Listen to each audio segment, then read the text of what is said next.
This is your instructional video on how to complete the carbon-oxygen cycle comic strip. It's pretty self-explanatory, but I will go over the directions here.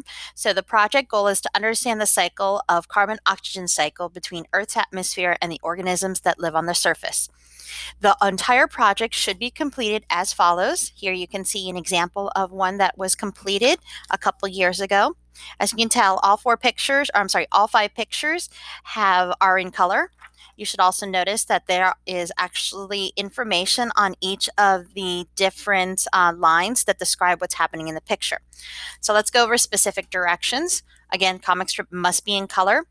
The steps listed below must clearly be illustrated in your pictures. You must clearly and accurately list the gases that are involved in each step, and you must include arrows pointing to the direction that either carbon and or oxygen is traveling. So step number 1 literally goes right here. You will recopy this entire sentence on these lines, okay? But the difference is you will actually choose which gas should go in that blank. So it says during respiration, plants release blank into the atmosphere and use blank and convert it to grow, repair, and reproduce cells.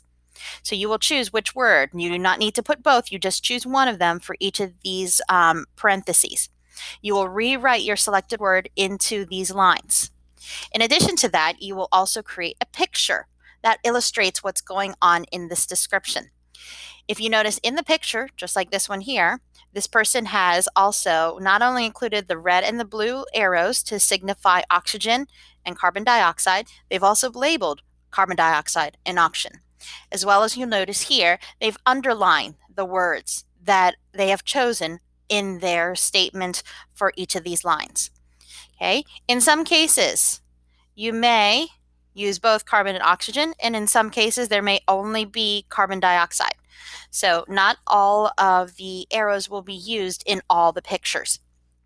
You will complete this activity, okay, and then you will submit this into the inbox when completed. Any questions? Message Ms. Dizon or ask the teacher.